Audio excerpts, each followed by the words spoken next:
The rain came down in that particular October way, not falling so much as hanging in the air, cold and indifferent, soaking through wool and bone before a person even thought to button their coat. Adelaide Whitmore stood at the edge of the grave and counted the black umbrellas. 12 people in a town where her grandfather had lived for 53 years. 12 people who thought enough of Conrad Whitmore to drive out to Millfield Cemetery on a Tuesday morning and stand in the mud while a priest read from Ecclesiastes about times to be born and times to die. She didn't cry. Not yet. Not because she wasn't grieving.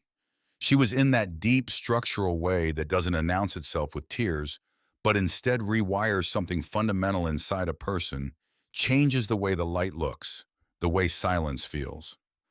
She didn't cry because her brother Callum was standing directly across the grave from her, and watching Callum made crying feel like something she couldn't afford. He was checking his watch. Not once, twice, a third time with the priest still reading with the casket still suspended above the earth, with the rain still coming down on all of them. Callum Whitmore stood in a charcoal suit that had been cut by someone who charged for that kind of precision, his silver-templed hair untouched by the weather. In that way, wealthy men's hair somehow stays untouched, and he checked his watch the way a man checks a watch when he has already decided he is somewhere else. He had flown in from Boston that morning. He would fly back tonight. 23 years. That was the last time Adelaide and her brother had actually talked, not exchanged words at a funeral home, or nodded at each other across a limousine, but actually talked the way people talk when they still believe the other person is listening. 23 years since Callum had packed 2 bags and left for Boston and never come back. And Adelaide had stayed because someone had to, because their mother's hands shook so badly she couldn't hold a fork by then, because the multiple sclerosis was moving through Margaret Whitmore, the way fire moves through dry wood, slow and total and without remorse. Callum got out, Adelaide stayed. He sent a Christmas card every year, pre-printed, signed in someone else's handwriting, the Whitmore family, which was almost funny because his wife had left in 2016 and there were no children.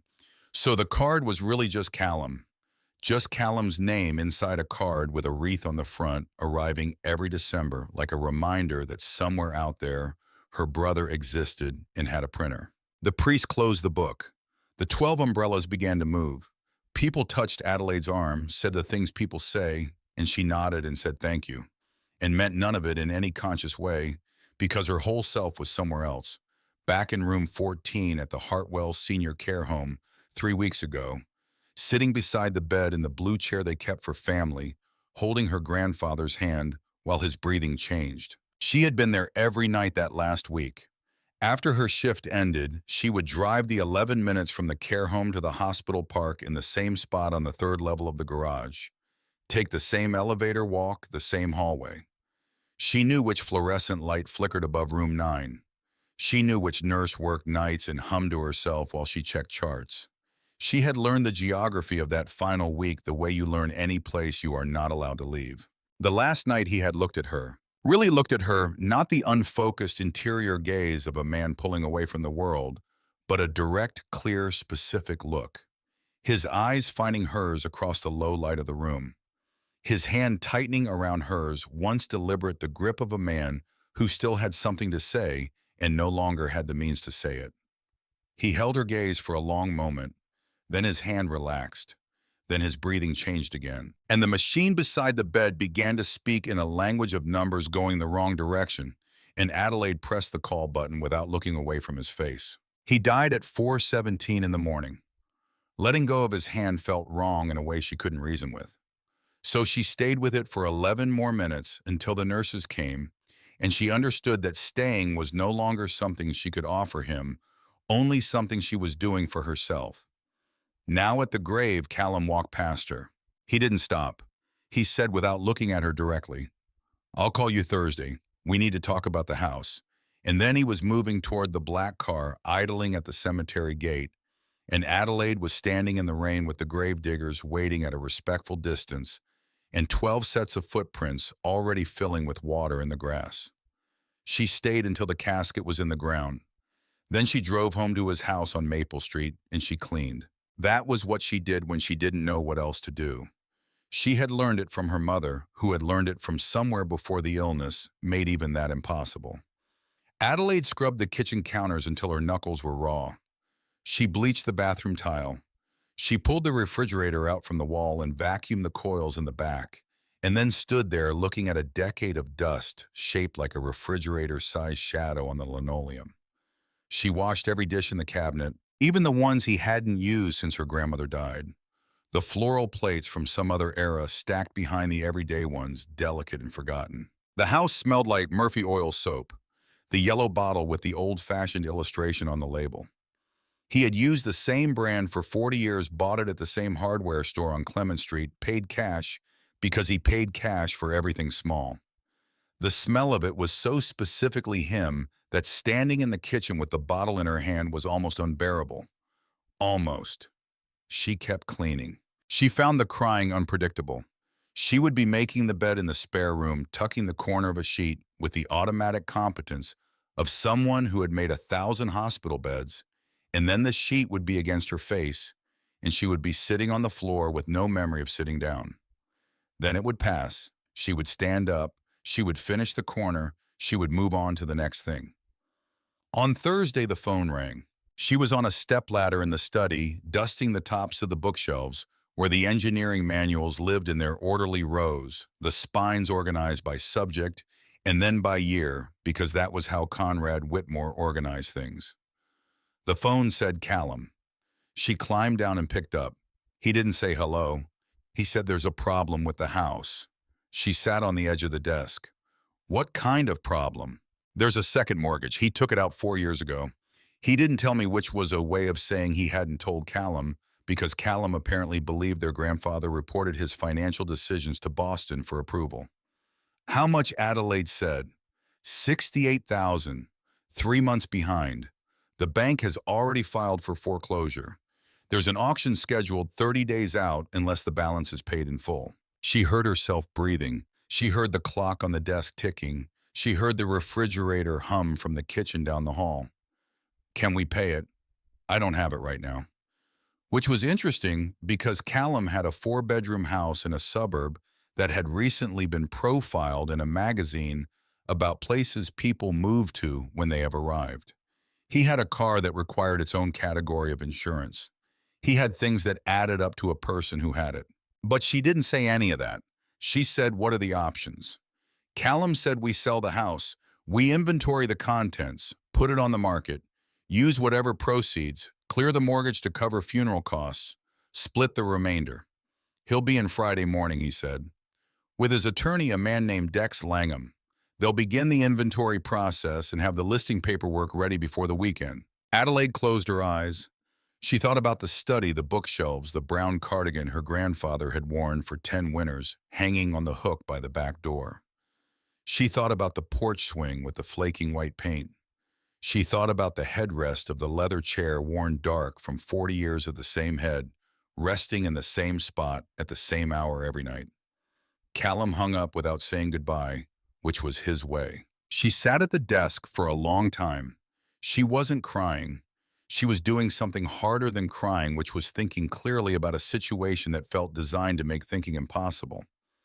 Then, because she was a thorough person, she continued cleaning. She worked her way to the bottom right drawer of the desk late that evening.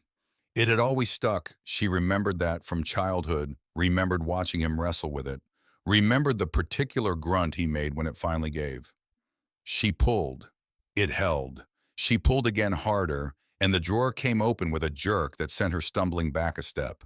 Inside a leather journal, a stack of manila folders, and at the very back of the drawer, tucked against the wood, as if pressed there, deliberately a small box. Dark wood, the grain worn smooth in the way of something handled often over a very long time. She picked it up. It was heavier than she expected. She sat down in his chair. The leather was warm from the lamp she'd turned on. The headrest was at exactly the right height. She understood for the first time why he had sat in this chair for 40 years. It was simply the right chair, the way some things are simply right in ways that have nothing to do with cost or appearance. She opened the box. Inside, a key. Brass old, the color of it gone almost green at the edges where time and air had worked on the metal. It was large, the size of her palm, with a square shaft and a pattern of teeth that looked more like something carved than something manufactured, more like art than function. She turned it over in her hands. It was heavy and precise and gave the impression of a thing built to last several lifetimes. Underneath the key, an envelope, white plain sealed. One word on the front in his careful left-handed script: Addie. Her hand started shaking. She had not been shaking a moment ago. She had been fine a moment ago, functioning, holding herself together with the particular discipline of a woman who had learned early that falling apart was a luxury she rarely had time for. And now her hands were trembling badly enough that she had to press them flat on the desk for a moment before she could slide her finger under the flap. The letter was one page folded in thirds. She read it. My dearest Addie, if you are reading this, I have gone to find your grandmother, and I imagine she has already told me I took too long. There are things I never told you, things I never told anyone in this family, not your father, not your mother, not Callum. I had reasons. Some of them were good. Most of them were just reasons. The key in this box opens the padlocks on the garage. Behind the workshop poster, the one of the Maranello factory, there is a safe set into the wall. The combination is 546871. What you find there will explain everything. Do not tell Callum until you understand the whole story. Not because I don't trust him, because he doesn't understand value the way you do. He never has. That is not a criticism of your brother Addie. Some people see the world one way. Some people see it another. You have always seen it the right way. The measure of a person is not what they own. It is what they give away. I have tried to live by that. Not always well, but always honestly. You were always the one who saw me, when everyone else looked past. For that alone you deserve the truth. With all my love, Grandpa. She read it 3 times. Then she set it on the desk and walked to the window. The garage stood at the end of the property, detached, separated from the house by 30 feet of October yard. She had known that garage her whole life. Known it the way you know a feature of a landscape, the old oak, the stone wall, the garage with the red door, and the 3 padlocks that were always locked. She had never questioned the padlocks. They were simply part of the place, like the creak of the 3rd porch step or the way the kitchen faucet ran cold for 30 seconds before it ran warm. She had been inside exactly once. She was 8 years old. She had been riding her bicycle in the driveway when the chain slipped off. She had started crying not because of the bicycle exactly, but because she was 8, and the chain slipping off had felt like one more thing going wrong in a week when things had been going wrong. He had come out of the kitchen wiping his hands on a dish towel, and he hadn't said anything. He had just taken her hand and walked her across the yard to the garage. He unlocked the 3 padlocks one at a time. He pulled the door open just wide enough for the 2 of them to slip through, then closed it firmly behind them. The inside of the garage smelled like oil and metal, and something she didn't have a word for, something dense and specific, the smell of a serious place. This is our secret, he said. His voice was different from his regular voice, lower, like a frequency she hadn't heard before. I don't bring people in here, Addie. Do you understand? She nodded. She was 8. She would have agreed to anything he said. He fixed the bicycle on the workbench. He showed her how the chain seated on the gear, let her turn the pedal with her hand, and watched the whole mechanism come back to life. And the whole time behind her, there were 2 shapes under canvas tarps. Large shapes, larger than they should have been. She had looked at them and looked away, and then looked again the way you look at something that doesn't quite make sense. Grandpa, she had said, what's under there? He had looked at the tarps for a long moment. His face had done something. Something soft and inward, something that on another day she might have called grief. Just old projects, he said. Things from another life. Then he handed her the bicycle and walked her out and locked the door behind them, and she had never been inside again. 34 years. She stood at the window with the brass key in her hand. It was fully dark outside. Callum would arrive Friday morning with Dex Langham. That was less than 12 hours away. Whatever was in that garage, whatever her grandfather had meant by the truth she had until morning. She put on her coat. The garage door was heavier than she remembered. She was standing in front of it now in the cold with the key in one hand and her phone in the other, the flashlight app already on because she didn't know if the lights inside still worked. The October air was sharp and smelled of dead leaves and the particular mineral coldness that arrives in New England when autumn decides it is done being gentle. She started with the top padlock. The key fit. It turned with a resistance that became a smooth rotation that became a clean mechanical click that she felt as much as heard. Her heart was doing something unusual, not racing, more like stuttering like a car engine finding its rhythm. Second lock, click. Third lock, click. She pulled the chain free and let it fall to the ground. The door was just standing there now, held shut by nothing but its own weight and 34 years of staying closed. She put her hand on the handle. She pulled. The hinges screamed, not creaked, screamed the sound of metal that has been still for a very long time, being forced to move the sound going straight into her back teeth. She stepped back. A wall of air rolled out at her, oil and dust and old metal, and something underneath those things, something she couldn't name, the smell of sealed time. She reached inside and found the light switch. Flipped it. Nothing. Flipped it again. A single fluorescent tube somewhere in the ceiling stuttered and went dark, and stuttered again, and then with the reluctant persistence of something very old, being asked to work one more time, the lights came on. All of them. Cold and white and harsh, buzzing with the sound of electricity and old fixtures. The garage opened up in front of her. The workbench was where she remembered it, against the left wall. The pegboard above it hung with tools in their outlined silhouettes, every tool in its specific place, every absence visible. He had outlined each one in pencil, so he would always know if something was missing. A coffee mug sat on the corner of the bench with a thin, dark film across the surface of whatever remained inside. He had been out here recently, within the last few weeks, sitting on this bench, drinking coffee, alone. She walked in. Her footsteps echoed on the concrete. The garage was bigger than it had any right to be from the outside, 20 feet wide and 30 feet deep, with wood beams overhead, hung with old shop lights, and the particular accumulated shadows of a working space that had been working for a long time. And in the middle of the floor, two shapes. Two canvas tarps, yellowed with age, stiff almost to the point of cardboard. The same tarps she had looked at when she was 8 years old, and he had said things from another life, and she had accepted that because she was 8, and he was her grandfather, and the world was still a place where such answers were enough. She stood in front of the first tarp. Her hand was unsteady. She reached out and touched the canvas. Dust rose from it in a fine dark cloud at even that light contact. She took the corner of the tarp in her hand. She pulled.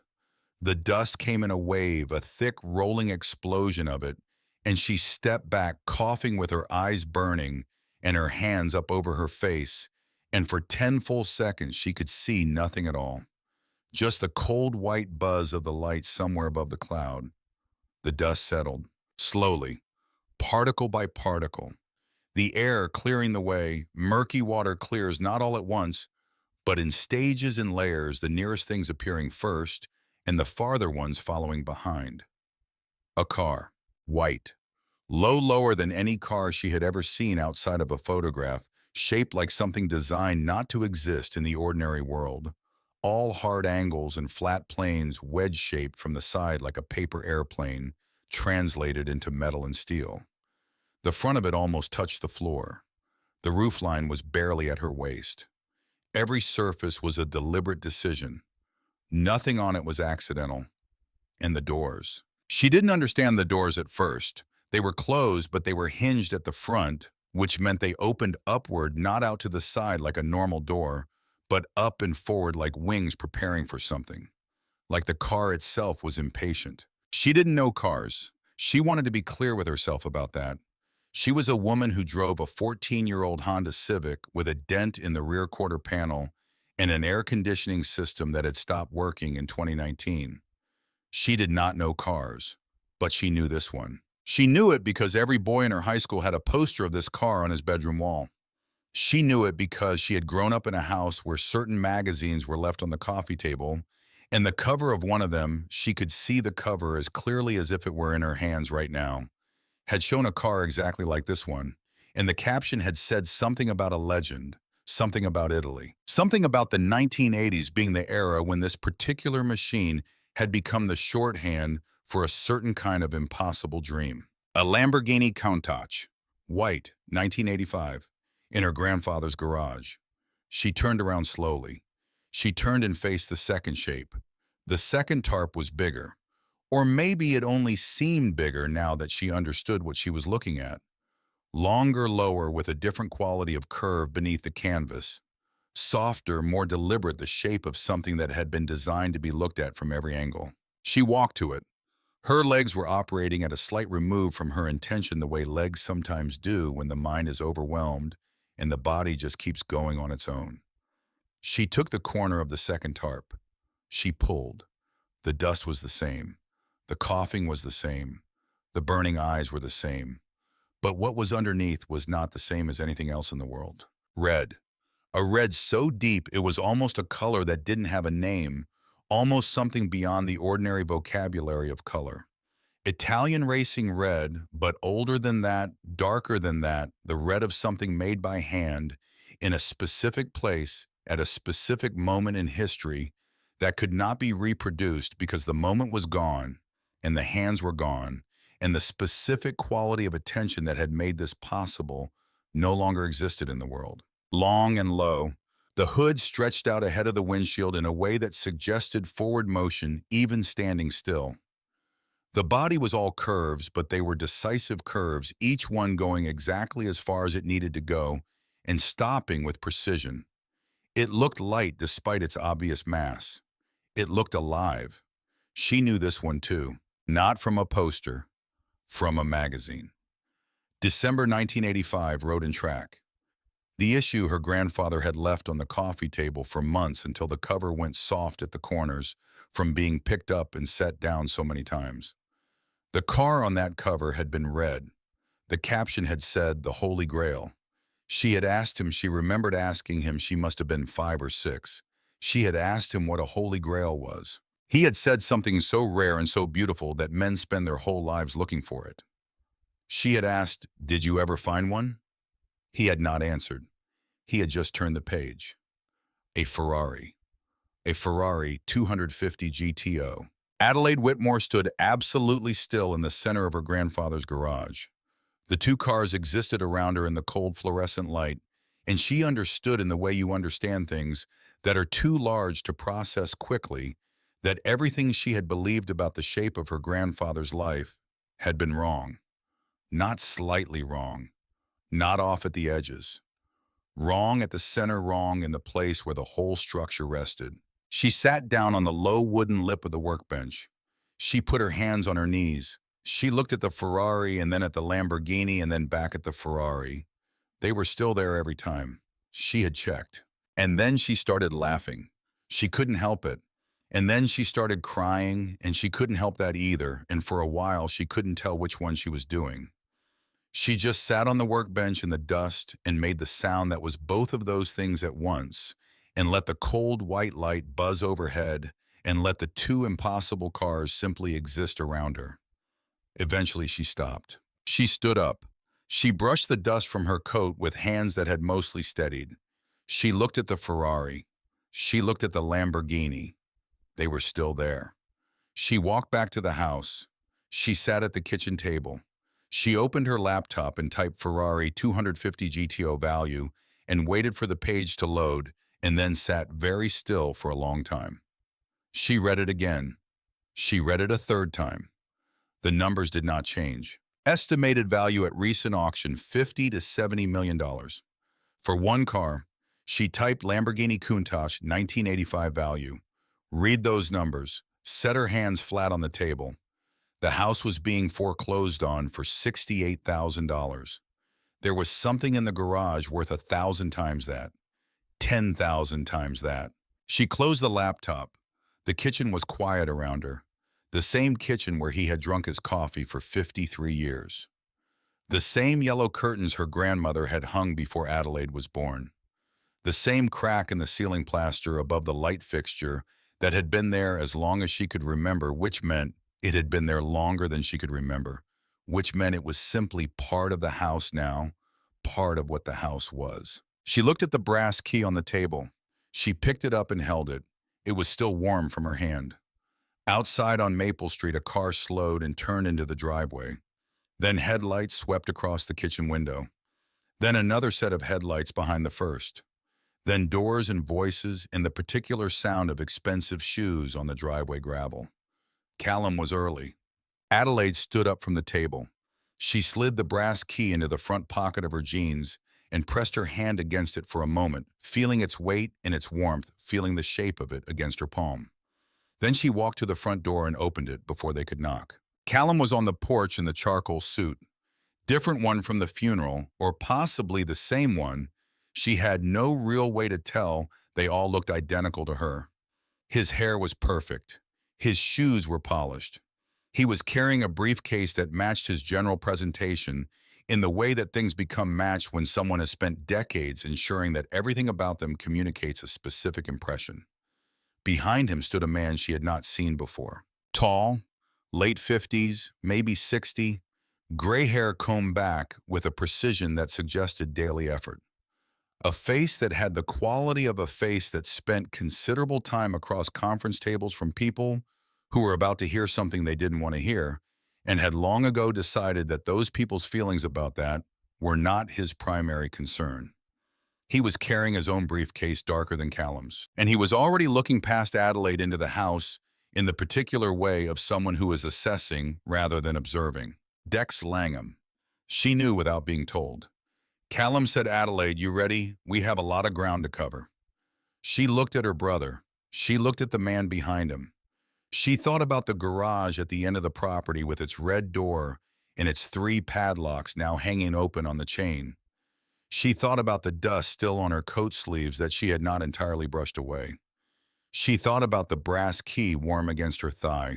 She smiled. A small smile. A careful smile. The smile of a woman who had just spent an evening learning that her entire understanding of who her grandfather was had been wrong, and who was not yet prepared to share that information with anyone currently standing on this porch. "Come inside," she said. She held the door open. Callum walked past her. Dex Langham followed, already looking at the bookshelves, already looking at the lamp, already running the calculation behind his eyes that she could see being run there as plainly as if it were written on his face. Adelaide closed the door behind them. She kept her hand in her pocket. The brass key was still warm. Dex Langham set his briefcase down on the coffee table with a sound that was too deliberate to be accidental. A sound that said, "I am here now, and things will proceed according to my schedule." He clicked the latches open with his thumbs and lifted the lid and removed a yellow legal pad and a pen that probably cost more than Adelaide's grocery bill for a month. Then he sat down on the couch as if he had sat on that couch many times before, as if the couch and the house and everything in it were already in the process of becoming something other than what they had been. Callum stood in the middle of the living room. His eyes moved. Lamp, bookshelf, recliner, television. The framed photographs on the wall above the fireplace. Each thing getting a number in his head. She could see the arithmetic happening. She had watched Callum do arithmetic his whole life, just not usually about their grandfather's furniture. "I think we start with the study," Dex said. "That's typically where the most document-intensive assets are held. Then the garage and outbuildings. Then we work room by room." The garage. Adelaide kept her face still. "Before we do any of that," she said, "I need to show Callum something outside." Both men looked at her. Dex's pen stopped moving above the legal pad. Callum said, "Adelaide, we have a process." "I know. This won't take long." "Just you," she said, looking at her brother. "Not at the lawyer. Just you and me." Something moved across Callum's face. She couldn't read it precisely. It was too quick, too practiced at being unreadable. But it moved. He looked at Dex and then back at her, and then he set his briefcase down on the armchair and said, "Fine, 10 minutes." Dex did not like this. His mouth made a small adjustment that wasn't quite a frown, but was in that neighborhood. He looked at Adelaide with the expression of a man recalibrating, finding a new angle. Then he opened his phone and began typing something, and Adelaide understood that Dex Langham was the kind of man who used the time other people wasted by continuing to work. She led Callum out the back door across the yard through the October morning. He stopped when he saw the chain on the ground, the three open padlocks hanging loose, the garage door not fully closed. "That garage has been locked since I was a kid," he said. "I know. How did you get in?" "He left me a key." Callum looked at her. "He left you a key?" "Yes." "Where in his desk?" A pause. "You went through his desk." She didn't answer that. She pulled the garage door open, the hinges screaming the same way they had screamed the night before, and she stepped inside and flipped the lights and turned around to watch her brother's face. Callum Whitmore stopped in the doorway. He stood there with one hand on the door frame, his briefcase still in his left hand, because he had picked it back up out of habit before they walked across the yard, and now the briefcase was just hanging there. Forgotten, his arm gone slack as the rest of him arrested itself completely. His mouth opened. He took one step inside, then another. He set the briefcase down and walked toward the Ferrari in the measured, careful way of a man approaching something he is not entirely convinced is real. He stopped 6 feet away. He reached one hand out, almost touched the fender, pulled it back. He stood there with his hand still extended and his eyes taking in the length of the car, the specific quality of its red, the way the lines of it moved even standing still. "That's a 250 GTO, he said. His voice was not his voice. "Yes, Adelaide. That is a Ferrari 250 GTO. "Yes." He turned and looked at the Lamborghini, then back at the Ferrari, then at her, and his eyes were doing something she hadn't seen them do in a very long time. Something she associated with a different Callum, a younger one, a Callum who existed before he decided that being moved by things was a liability. "Is this real?" he said. "Yes." He stopped walking. He stood there with one hand still at his side, not moving, not speaking for a long time. Then he turned and sat on the low running board of the workbench, and he put his hands on his knees, and he looked at the Ferrari the way a man looks at something he is not sure he deserves to be in the same room with. Adelaide walked to the safe behind the poster. She spun the dial.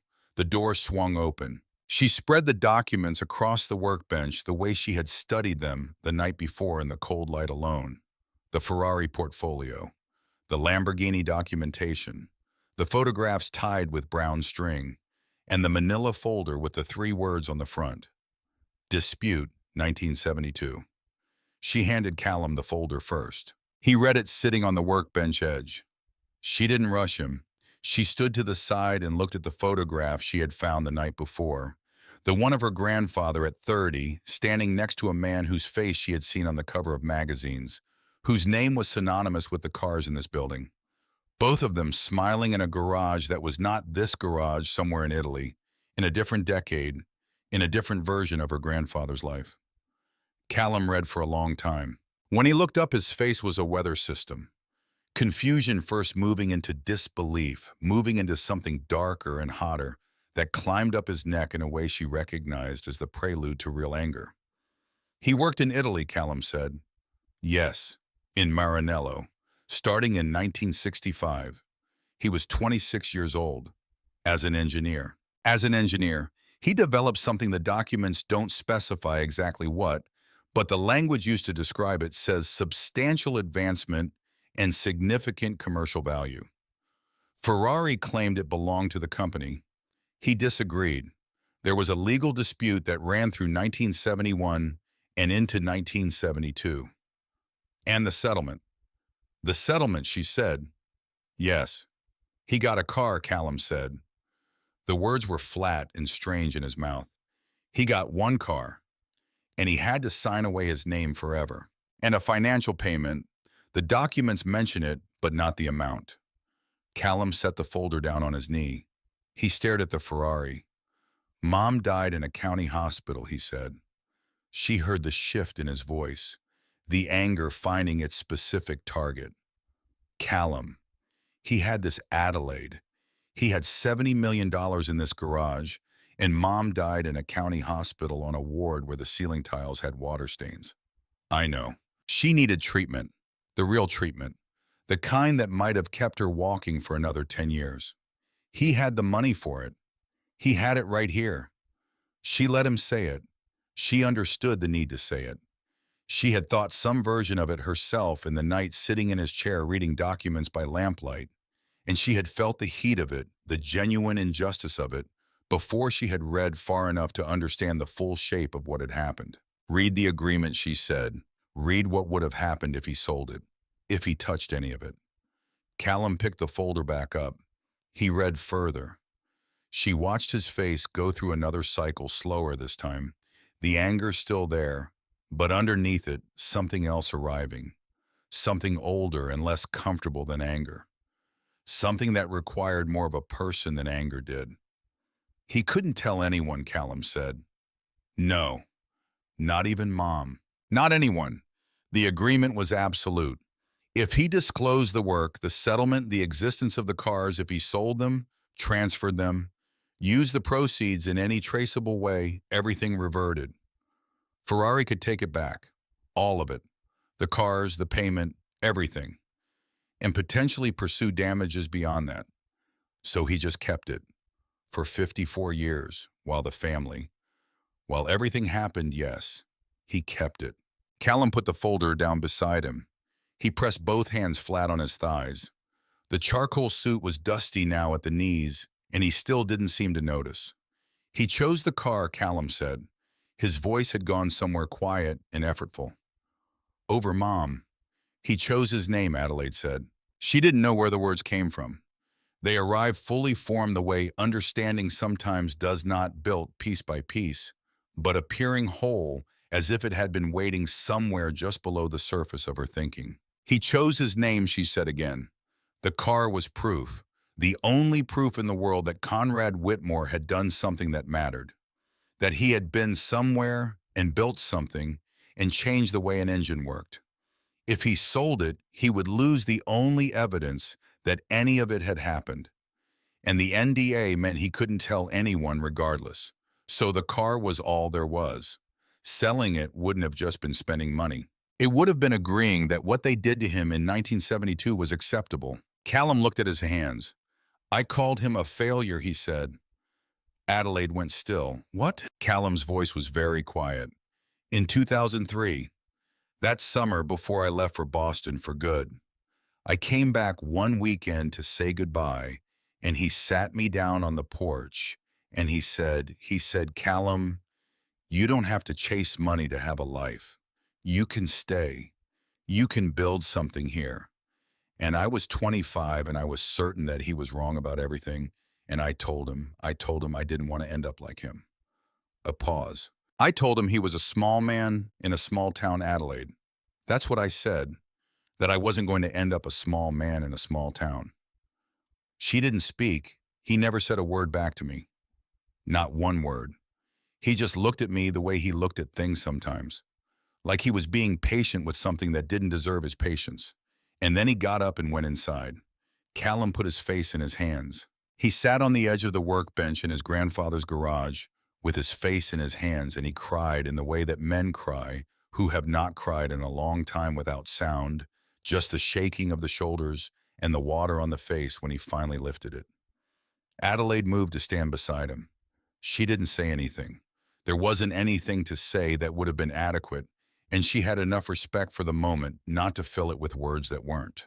They stayed there for a while, the two of them in the garage with the Ferrari and the Lamborghini, and the cold fluorescent light, and the coffee mug on the workbench with its film of old mold, while outside the October morning went about its business without them. Then footsteps. Both of them went still at the same time. Dex Langham was in the doorway. He had come around the back of the house, and he was standing in the garage entrance with his legal pad in one hand and his pen in the other, and his eyes were moving across the space with a speed and a precision that had nothing to do with admiration and everything to do with assessment. The eyes of a man who had walked into a situation he had not been told about and was rapidly calculating what it meant and what it was worth. His gaze landed on the Ferrari. Held. Then the Lamborghini. Held there too. Well, he said. The word came out smooth and lacquered. Well, well. He walked into the garage as if it were already his. Callum, he said. He said it with the particular smoothness of a man who has just confirmed which name goes with which face. A half-second of arrangement behind his eyes before the word emerged, my friend. I had absolutely no idea. He was shaking his head slowly, the performance of a man expressing pleasant surprise. Why didn't you tell me about this? Callum had wiped his face and was standing now. He was not interested in being found in pieces by this man. These need to go to appraisal immediately. Dex continued. I have a contact in Boston, private auction house, very discreet. We could have them moved by the end of the week. Moved, Adelaide said. The word came out flat enough that Dex looked at her. Moved to a secure facility for assessment. The 250 GTO alone, and I want to be careful here. I don't want to throw numbers around before we have proper documentation, but we're talking about clearing 40–50 million. Conservatively, after fees and taxes, you and Callum would be looking at a life-changing number. He smiled. And you wouldn't have to worry about the house. We're not moving anything this week, Callum said. Dex's expression adjusted smoothly. Of course, of course. There's due diligence to consider paperwork, the estate's legal position. But the timeline matters here. The foreclosure clock is running, as you know. The sooner we move on the assets, the more leverage we have with the bank. Dex, Callum said. Wait in the house. A pause, just a beat of it. Dex's eyes went to the Ferrari and then back to Callum, and something moved behind them fast, involuntary, and then the surface closed over it again. Of course, he said. Take all the time you need. He walked out of the garage. His footsteps receded across the yard. Neither Adelaide nor Callum spoke until the back door of the house opened and closed. I don't trust him, Adelaide said. Callum was quiet for a moment. He's been my attorney for 9 years. I know. I don't trust him. Callum looked at her. Something was working behind his eyes, something honest. He's good at what he does. I'm sure he is. That's not the same as being trustworthy. Callum picked up his briefcase. He looked at the Ferrari one more time, a long look, the look of a man storing something away carefully. Then he said, let's go inside, and walked out of the garage without waiting for her answer. That night, after Callum went to bed in the spare room and the house settled into its familiar silences, Adelaide sat at the kitchen table and did not sleep. She was thinking about Dex Langham, the speed of his eyes in the garage, the smoothness of everything he said, the way it moved like something that had been prepared in advance, as if he had anticipated every exchange and preloaded the responses. She had spent 15 years working in a senior care facility, and she had learned to read people with a precision that came from necessity, learned to distinguish between the families who came because they loved the person in the bed and the families who came because they were worried about what the person in the bed was going to do with their money. She was not infallible, but she was not often wrong. She went to bed at midnight. She lay in the dark for an hour. Then she got up. She was in the hallway at 6 in the morning, moving toward the kitchen for water, when she heard the voice. Low, careful, coming through the barely open kitchen door. Dex Langham on his phone. She stopped. She stood in the hallway in her socks, and she did not move, and she did not breathe more than she had to. Yeah, 2 of them, he was saying. The GTO and a Countach. Yeah, that one. A pause. No, the brother's manageable. I'm working on him. He's in real trouble financially. He'll sign whatever I need him to sign once I've applied the right pressure. Another pause. The sister is going to be the problem. She's smart. But smart has a price, too. Get me a number I can use with the buyer. A pause, and then his voice dropped further, almost below the range she could make out. Low ball appraisal. Private sale. 12 million for the Ferrari, 800 for the Lamborghini. Done before the month's out. My piece is the same as always. 10% plus the placement fee. She was already moving back down the hallway, already reaching for her phone on the nightstand, already opening the voice memo application. She came back to the hallway. He was still talking. She held the phone toward the door and stood absolutely still for 4 more minutes while Dex Langham described in the careful but entirely unguarded language of a man who believed he was alone exactly what he planned to do with two cars that were worth at minimum $65 million. He described the buyer, an overseas collector who did not ask questions about provenance and paid through intermediaries. He described the timeline. He described what he would tell Callum about the appraisal process and why the numbers would be lower than Callum might expect, and how Callum, given his financial situation, would not push back hard enough to matter. The old man's gone, he said near the end. The grandmother's gone. The mother's gone. It's just two kids who don't know what they're looking at. We do this clean. She heard him hang up. She walked back to her room. She sat on the edge of the bed. She played the recording back quietly with the volume turned low and the phone pressed against her ear. It was all there. She sat with it for a moment. 4 minutes and 23 seconds of a man dismantling her family's inheritance over a phone call he thought no one could hear. She thought about the $68,000 the bank was owed. She thought about the Ferrari and what it had cost her grandfather to keep it. She thought about what Dex Langham's face had done when he walked into the garage and saw the cars, that fractional pause, that speed of calculation, and she understood that she had correctly identified what was happening. But the recording alone was not enough. She thought about this carefully. The recording was evidence of intent, of conspiracy, of ethical violations that would certainly concern a bar association. But Dex was clever and the law was complicated, and a recording of a phone call was not the same as a legal victory. If he managed to obtain a power of attorney from Callum, and she understood now that this was precisely what he was building toward, he could potentially act on behalf of the estate before she could mount any effective opposition. She needed to know the law. She opened her laptop at the kitchen table and she read about power of attorney law in Massachusetts for 3 hours. She read about estate law. She read about what a power of attorney required to be valid, what it required to be enforceable, what could be challenged, and on what grounds. And she found it. Under Massachusetts law, a durable power of attorney for real property transactions required notarization by a licensed notary public with the notary's seal and signature appearing on the document at the time of execution. A signature witnessed only by the attorney preparing the document without independent notarization was not legally binding and could be successfully challenged in probate court. She read this twice. Then she read the relevant statute directly. Dex Langham was many things, but in his rush and his confidence that Callum was desperate enough to sign quickly and that Adelaide was a problem to be managed rather than a person to be reckoned with, he had been careless.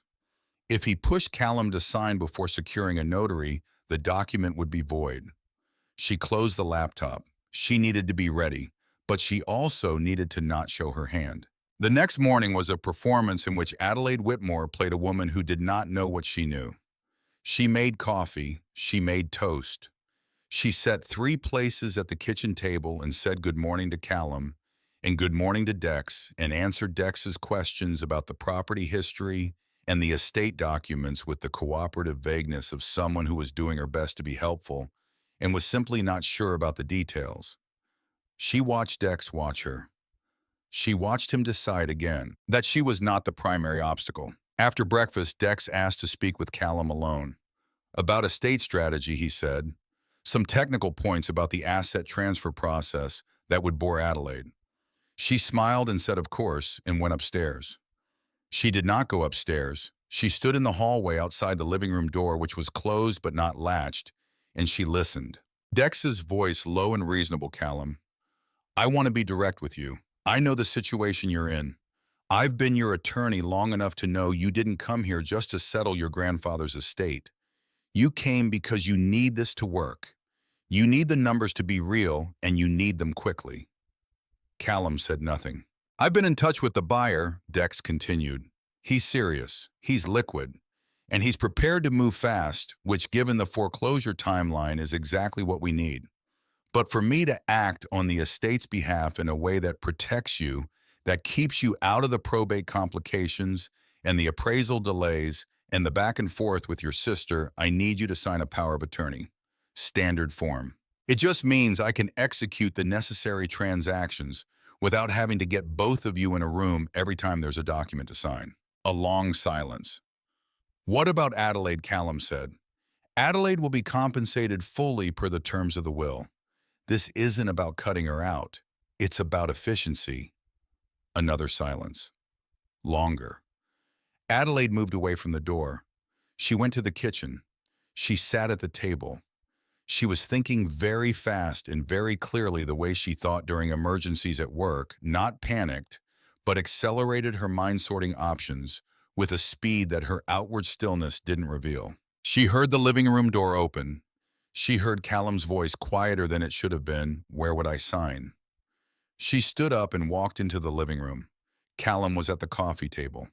The legal pad was in front of him with a document on top of it, not yellow paper, but white formal. A pen in his hand, the pen touching the line at the bottom of the page. She could see the line. She could see how close the pen was to it. "Callum," she said. Both men looked at her. "Don't sign that." Adelaide Dex began. She walked to the coffee table. She stood between her brother and the lawyer, and she looked at the document. She looked at the signature line at the notary block below it. Empty, no stamp, no seal, no independent witness designated. She looked at Dex. "This document isn't notarized," she said. Dex's face did something. Very small, very fast. Something moved behind his eyes and then closed over again. "We can have it notarized at the bank this afternoon," he said. "This is just the preliminary. Massachusetts law requires notarization at the time of signing for a durable power of attorney to be valid for real property transactions," Adelaide said. "Not afterward. At the time. An unnotarized power of attorney for real estate assets is legally unenforceable." She kept her voice very calm. "If my brother signed this right now in front of you as the sole witness, the document would be void and challengeable in probate court." A silence. Callum was looking at her, then at the document, then at Dex. Dex smiled. "Adelaide, I appreciate your concern, but I've been practicing estate law for—" "I also have a recording," Adelaide said. The smile did not disappear, but it changed quality. It became a different kind of smile held in place by effort rather than ease. "I'm sorry. This morning. 6 a.m. in the kitchen." She took her phone from her pocket. She pulled up the voice memo. She set the phone on the coffee table between the legal pad and the cup of coffee that had gone cold. She pressed play. "Yeah, two of them. The GTO and a Countach. Yeah, that one." The color left Dex Langham's face in the way that color leaves a face when the blood has somewhere more urgent to be. "No, the brother's manageable. I'm working on him." Callum was very still. "Lowball appraisal, private sale. 12 million for the Ferrari, 800 for the Lamborghini." She let it run. All 4 minutes and 23 seconds of it. She stood there with her hands at her sides, and she let every word play out in the quiet living room of her grandfather's house on Maple Street, while the October light came through the yellow curtains, and Callum's face moved through a sequence of expressions that she did not try to interpret because they were too many and too fast. When it ended, she picked up the phone. "The recording is time-stamped and backed up," she said. "In the event that you pursue any legal action against this estate through any instrument you prepared, or any document my brother may have signed under your advice, I will submit it to the Massachusetts Board of Bar Overseers." She paused. "You have 30 minutes to be off this property." Dex Langham stood up. He picked up the legal pad. He picked up his pen. He straightened his jacket in the careful way of a man who is performing composure he does not currently possess. Then he picked up his briefcase. He looked at Callum. "Callum," he said. His voice was still attempting smoothness. It almost got there. Callum said nothing. He was looking at the table. Dex walked out of the living room. They heard his footsteps in the hallway. They heard the front door open. They heard it close. Then the sound of a car engine. Then tires on gravel. Then nothing. Callum sat on the couch for a long time without speaking. Adelaide sat across from him in the armchair. Neither of them moved. Finally, Callum said, 9 years. I know. He was my attorney for 9 years, Adelaide. I know. He looked at his hands. He looked at the empty coffee table where the document had been. Dex had taken it with him, which she had expected, which didn't matter because a void document was void regardless of who was holding it. How much trouble am I in, Callum said. She looked at him carefully. She had been waiting for the right moment to have this conversation, and this was it. Dex Langham's car not yet off the street. The adrenaline of the last 20 minutes still moving through both of them. Callum stripped of his defenses in a way she had not seen since they were children. Tell me, she said. He told her. The house in Westchester had 2 mortgages. The car was leased. The boat was in storage because the slip fee had become impossible. His firm had been on a performance review for 14 months, and the outcome of that review was not going to be favorable. He was, as he put it, in the flat voice of a man who had been carrying a number in his head for a long time and was finally saying it out loud, approximately 90 days from personal bankruptcy. That was why he had come with Langham. Not because he was cruel, not because he didn't care about the house or what their grandfather had meant, but because he was drowning and he had not known any other way to reach the surface. Adelaide listened to all of it without interrupting. When he finished, she said, "Why didn't you tell me?" "Because you would have been disappointed," he said. "In you, in what I turned out to be." She looked at her brother for a long moment. The man across from her was 48 years old and had spent 23 of those years building a structure around himself that looked like success and was held together. She now understood by the same principle as a house of cards. The whole thing stable only as long as nothing touched it, only as long as no one looked too closely. He had called their grandfather a small man in a small town. She thought about what was in the garage, about the coffee mug on the workbench, about the photograph of a young man standing next to Enzo Ferrari with grease on his hands and a future in front of him that he would spend the next 54 years protecting in silence. She thought about the letter in her coat pocket, the one addressed to Addie, the one that had said the measure of a person is not what they own, it is what they give away. There was a knock at the front door. Both of them looked up. Adelaide opened it. Opaline Braddock was standing on the porch in her winter coat over her scrubs, a brown paper grocery bag in one hand, her silver hair pulled back in the way she always wore it for the morning shift. She was 65 years old and had been Adelaide's colleague at the Hartwell Senior Care Home for 11 years, and she had the face of a woman who had seen a great deal and had decided somewhere along the way that kindness was the appropriate response to most of it. "Honey," she said, "there's something I should have given you a long time ago." She held up the grocery bag. "Can I come in?" Adelaide stood back and let her in. Opaline set the bag on the kitchen table and sat down and kept her coat on. She folded her hands on the table in front of her. She looked at Adelaide and then at Callum standing in the doorway of the kitchen, and her expression was the expression of someone who has rehearsed a thing many times in their mind and is now finally doing it. "Your grandmother," she said. "Eleanor. I was a nursing aide at Millfield General in 1991. She was on my floor. The cancer was very fast, 6 weeks from diagnosis." Adelaide sat down. "2 days before she died, Opaline said she called me into her room. She gave me a box, a shoe box old with tape across the lid. She said, 'Dorothy,' she always used my full name, never could quite get used to Opie. She said, 'Dorothy, I need you to keep this for my granddaughter. Not now, not for a long time. You'll know when. And she'll need to read these to understand who they really were, both of them.'" She reached into the grocery bag and set the shoebox on the table between them. The cardboard was soft at the corners with age. There was a piece of masking tape across the lid, yellowed and curling at one edge with a name written on it in handwriting that Adelaide recognized immediately. She would have known it anywhere, would have known it in the dark. Her grandmother's script, careful and slightly forward-leaning. "Addie." She said. Opaline said quietly that the little girl sees Conrad in a way nobody else does, not even their daughter. She said that little girl is going to be the one. She's always been the one. Opaline's eyes were wet. She reached across the table and put her hand over Adelaide's. "I'm sorry I waited this long, honey. But she said I'd know when, and yesterday, standing in that garage, I knew. After Opaline left, Adelaide carried the shoebox to the study and set it on the desk. She sat in her grandfather's chair and she lifted the lid. Inside letters. Dozens of them, maybe more, folded and stacked and tied with white ribbon that had gone soft with years. Two different handwritings on the envelopes. Two different inks. Some envelopes sealed, some open long ago. She picked up the one on top of the stack. She turned it over. The postmark said August 1989. She opened it slowly. "My dearest Conrad," she read, "I know what you are about to do.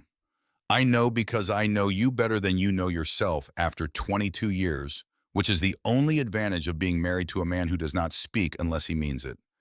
Don't. Listen to me. That car is not a car. It has never been a car, and you know it. It is the only thing in this world that tells the truth about who you are and what you did and what it cost you. If you sell it even to save Margaret, even for the best possible reason, you will be agreeing that what they took from you in 1972 was acceptable. And it was not. It was never acceptable. And you will spend the rest of your life knowing you said it was. We will find another way for Margaret. We will sell my mother's things. We will take whatever the bank will give us.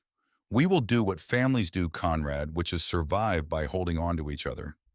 But we will not sell that car. Save it for Adelaide. I know you think I'm being sentimental, but I am being precise. That little girl is 4 years old, and she already sees you in a way that no one else in this family has ever managed. She walked up to you last summer in the kitchen while you were drawing, and she put her hand on your arm and she said, "Grandpa, why are you sad, Conrad? No one has ever asked you that. Not me, not Margaret, not your own father. She is 4 years old. She is the one who will understand what this meant. Not now, not for a long time, but someday. Save it for her. All my love, Eleanor." Adelaide set the letter down on the desk. She sat in his chair in the quiet study on Maple Street, and she let the weight of 35 years of waiting settle over her, the weight of her grandmother choosing her before she could read, before she could have been anything to anyone on the basis of a single question asked by a 4-year-old who noticed that someone was sad and thought that was worth mentioning. Outside, she could hear Callum on the porch, the creak of the swing. She folded the letter carefully. She put it back in its envelope. She tied the ribbon loosely around the stack and set the box aside. Then she went to find her brother. He was sitting on the porch swing in the October evening with his jacket off his tie, loosened his shoes off for the first time since he had arrived. He looked 10 years younger without the shoes. She sat down beside him. The old wood of the swing shifted under their combined weight the way it always had under two people. They sat there for a while without speaking, looking out at Maple Street in the fading light at the oak tree, at the edge of the property, dropping its last leaves one at a time, at the garage with its red door at the end of the yard. "He took me to a car show," Callum said finally, "when I was 11. Boston. There was a Ferrari there, newer than the one in the garage, but a Ferrari. He stood in front of it for an hour. I was bored. I wanted to see the trucks." She waited. "And then he turned to me," Callum said. And he said, "Callum, sometimes the most valuable things in the world are the ones nobody else recognizes." Neither of them said anything for a moment. "I thought he was making excuses," Callum said, "for not having money. I thought he was trying to make himself feel better." He put his face in his hands. "He wasn't making excuses." "No," Adelaide said. "He was telling you the truth." The street lights on Maple Street came on one by one in the early dark. A dog barked somewhere once and was quiet. The oak tree let another leaf go. After a while, Callum said, "Adelaide, yes, I'm sorry. For all of it. For leaving. For the card every Christmas. For checking my watch at the funeral. For all of it." She didn't say it was fine. It wasn't fine, and he knew it, and telling him otherwise would have been the kind of kindness that was actually a form of dismissal. Instead, she put her hand over his on the swing between them, and she left it there, and they sat together in the dark on their grandfather's porch, while the night settled over Maple Street, and the garage stood at the end of the yard holding its 54-year-old secret. She was almost certain they were not finished with trouble. She had watched Dex Langham walk to his car. She had watched the way he moved, not like a man who had been defeated, but like a man who was regrouping. A man who had spent 40 years finding angles and who had just been asked to find a new one. She pressed her hand over her brother's and said nothing about this. There would be time for it. Tonight, for the first time in 23 years, her brother was back. She read the letters until 2 in the morning. Callum had gone to bed an hour before she had heard his footsteps on the stairs, heard the spare room door close with the careful quietness of a man trying not to wake anyone. And after the house went still, she had carried the shoebox to the study and untied the ribbon and begun. 47 letters in order, the way Eleanor had stacked them, oldest at the bottom, most recent at the top, the whole correspondence spanning from 1973 to 1989. 16 years of a marriage written out in two different hands on paper that had gone soft and tea-colored with time. She read them at the desk in the study, in the same chair under the same lamp, the way she had been reading things in this room for the past several days. And by the time she set the last one down, she understood her grandparents in a way that she understood almost no one, including herself. Eleanor Whitmore had been a precise and unsentimentally honest woman who had loved her husband with the kind of love that doesn't announce itself because it doesn't need to. The letters were not romantic in any conventional sense. They were the correspondence of two people who had built something real together and knew it, and didn't need to perform the knowing. Eleanor wrote about the garden, about Margaret's childhood, about the neighbors on Maple Street and their various dramas, about books she was reading, about a disagreement she and Conrad had about the kitchen ceiling that ran across 3 separate letters before reaching its resolution. And woven through all of it, consistent as weather, was the awareness of the secret they shared. She knew about the cars, had known from the beginning, from before Conrad brought them home from the conversations they must have had in 1972 when he came back from Italy with a settlement document and a choice to make about how the rest of his life was going to be organized. She had been part of that decision. Adelaide could see it in the way Eleanor wrote around it. Never directly, never in language. That would be a problem if the letters were ever found, but always present. Always acknowledged between them in a way that required no explanation. The 1989 letter was the one Adelaide already knew. But reading it in the context of everything that came before, it changed its quality entirely. It was not a spontaneous plea. It was the culmination of 16 years of a woman watching her husband carry something that no one else in his life was allowed to know he was carrying, and deciding one final time to be the person who reminded him why he had chosen to carry it in the first place. Save it for Adelaide. She is the one who will understand what this meant. Adelaide set the last letter on the desk. She looked at the window.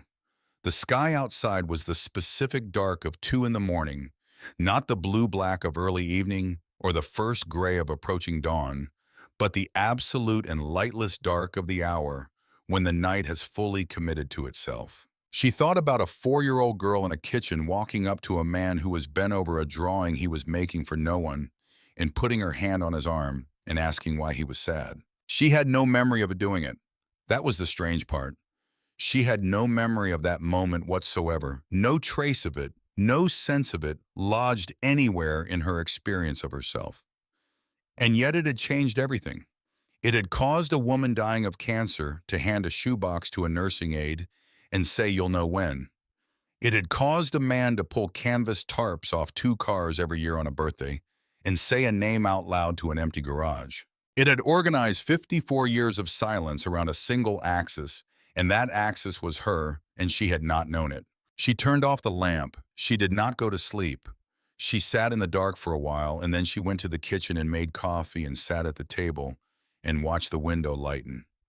By degrees, the dark giving way to gray, giving way to the thin early light of an October morning.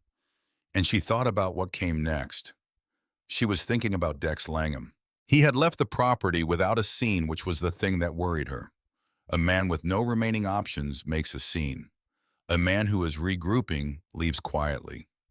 She had watched the way he picked up his briefcase, the economy of his movements, the way his eyes had done one last circuit of the room before he walked out. He was not done. She was certain of it. She was right.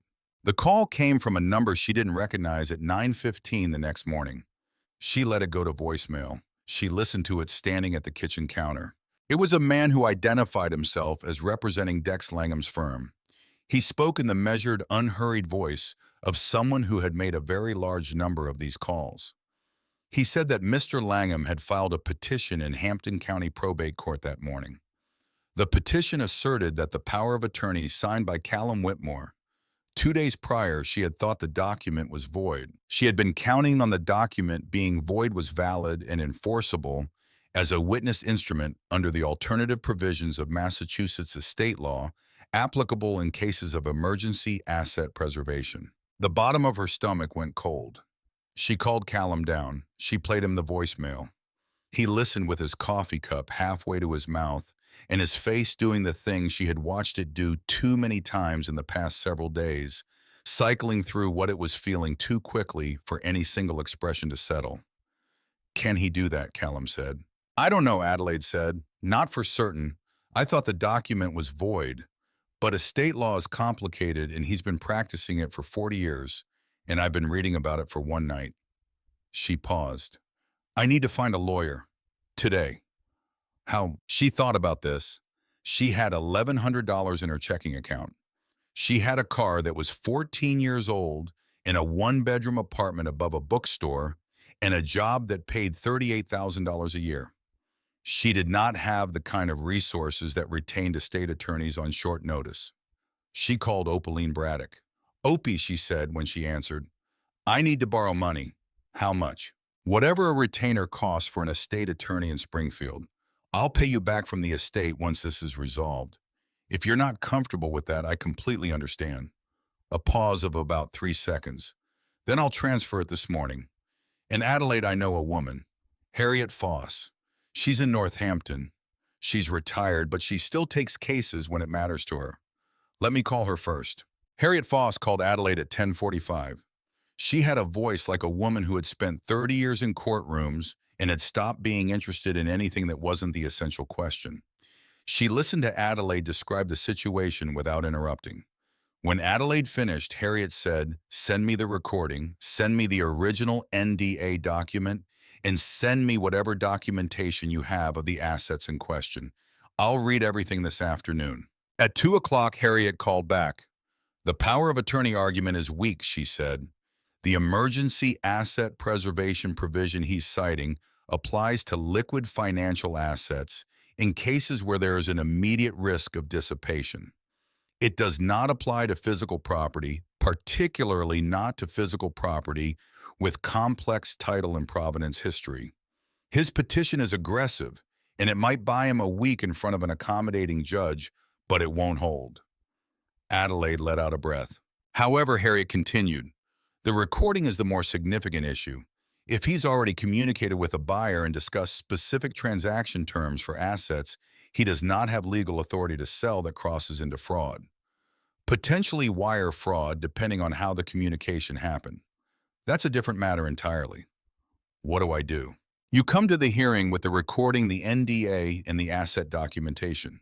You let me make the argument, and you don't speak to Langham or anyone representing him between now and then. When is the hearing? 9 days. Adelaide closed her eyes. 9 days. She opened them. All right, she said. She told Callum. He sat at the kitchen table and listened and didn't interrupt. And when she finished, he asked 2 questions. The first was whether Harriet was good. The second was whether there was anything he could do.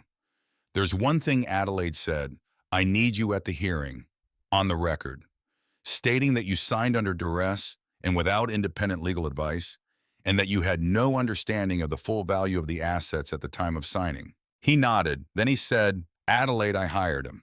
Whatever he does with that document, I'm responsible for putting him in a position to do it. She looked at her brother across the table. He looked back at her steadily, which was something she had not seen from him in these past days. Steadiness, the willingness to be looked at without flinching. Yes, she said. I know, but you're going to stand up at the hearing and say so. That's how you're responsible. He nodded again. In the 9 days before the hearing, Adelaide cleaned the rest of the house. She cleaned it the way she had been cleaning it since the morning after the funeral. Not anxiously, but thoroughly, the way her grandfather had done everything with attention and without rushing. She found things. In a box in the back of the bedroom closet, a collection of engineering notebooks going back to the 1960s, the pages covered in the small, dense technical handwriting of a man working through problems that he could not discuss with anyone. She couldn't understand most of what was in them. The mathematics exceeded her by several levels of complexity, but she could see the progression, the way the thinking developed across decades, the way an idea would appear in 1971 and surface again, refined and extended in a notebook from 1984. She found photographs she hadn't seen in the safe. A younger Conrad in a garden she didn't recognize. Italy probably given the light and the plants. Conrad and Eleanor on what appeared to be their wedding day, standing in front of a church somewhere in Massachusetts. Both of them squinting into the sun with the specific expression of people who are happy in a way that is slightly larger than they know what to do with. She found in the back of a dresser drawer in his bedroom a single Road and Track magazine. December 1985. The cover showed a red car. The Holy Grail, the caption said. He had kept one. She stood in the bedroom holding it for a long time. Then she set it carefully on the nightstand where he would have left it, and she went back to cleaning. On the sixth day, she did something she had been putting off. She went to the room that had been closed since 1991. Her grandmother's room was at the end of the upstairs hallway, the door shut and unremarkable. Just a white door like the other white doors, except that it had remained closed for 35 years. And everyone who came to this house had simply accepted that as a feature of the house, rather than a choice that someone had made. Conrad had kept it closed. Adelaide, visiting throughout her childhood and her adult life, had never tried to open it. It had seemed private in a way that went beyond the ordinary meaning of the word. She turned the knob now. The room was cold. Not dramatically cold, not the cold of a ghost story, just the ordinary cold of a space that hadn't had a body in it for a very long time, that had been sealed off from the house's warmth by a closed door in 35 years of disuse. The curtains were drawn. She pulled them open, and October light came in gray and sufficient. The bed was made. The bedspread was a pale blue that had faded unevenly darker, where the light never reached it lighter where the window faced. There was a thin uniform dust on the dresser top, on the small vanity table on the frame of the mirror above the dresser, in which Adelaide now appeared to herself standing in the doorway of a room she had never entered, looking like someone who had arrived somewhere she had always been going without knowing it. She went through the room methodically. She was not looking for anything specific. She was finishing what she had started, completing the inventory of the house, honoring the habit of thoroughness that seemed to be the one thing she could reliably inherit.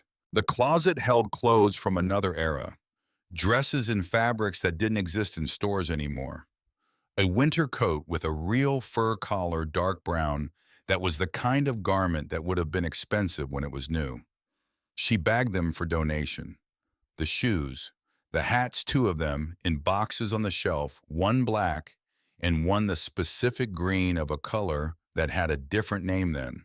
The dresser, folded things, stockings, handkerchiefs with embroidered initials. A wooden jewelry box on top, the kind with a velvet interior. She opened it. Inside a velvet tray, costume jewelry, necklaces, a brooch, earrings in the style of a different decade. Nothing valuable. She lifted the tray out of the box to look underneath, the way she was looking underneath everything. Now the way you look when you have learned that the most important things in this house were hidden under the obvious ones. Under the tray, a small leather book, brown soft, the corners worn smooth in the way of something carried or handled frequently, the size of a paperback, thicker than it looked. She opened it. Eleanor Whitmore, 1985. The handwriting she knew now as well as her own. She sat on the edge of the bed. She opened the diary to the first page. She began to read. Eleanor had written in it almost every day. Not long entries. She was not an expansive woman in any direction, and the diary reflected that 5 or 10 lines most days, occasionally a full page when something warranted it. She wrote about the garden in spring and summer, about the house, about Conrad coming in late from the garage and smelling of oil and going quietly to wash his hands before dinner, and how after 20 years, she still loved watching him do that. About Margaret and the progression of the illness, and the particular grief of watching someone you love lose their body in increments while remaining entirely themselves inside it. Adelaide read slowly. She was not rushing. She had learned in the past 10 days that the things her grandparents had left behind were not to be consumed quickly, that they were structured like depth. The more time you spent with them, the further down you could go. The entries move forward through 1985, 1986, 1987. The years when Adelaide was a baby, then a toddler, then beginning to be a person with a distinct personality that the adults around her could recognize and respond to. Eleanor wrote about her. Not often she wrote about everything that was happening in the life of the house with roughly equal attention, but with a specificity that felt different from the way she wrote about other things. As if Adelaide were something Eleanor was watching particularly carefully. October 1988. Adelaide spent the afternoon here. She is 4 now. She is very quiet for a 4-year-old, which Conrad says is a good sign. I think he means she thinks before she speaks. He's right that it's unusual. February 1989.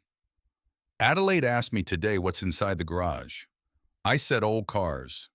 She thought about this for a moment and then said, "Whose cars?" I said, "Grandpa's." She said, "Does he love them?" I didn't know what to answer. She does know things. The entries continued through the summer and fall of 1989, through the winter and into 1990. In March of 1991, a change in Eleanor's handwriting, slower, slightly less precise, the letter still deliberate, but the pen moving with more effort. March 1991. Conrad is devastated in a way I have not seen before, not even in 1972. He would not say so, but I can see it. He keeps going out to the garage. He stays there for hours. I don't ask. I am very tired now.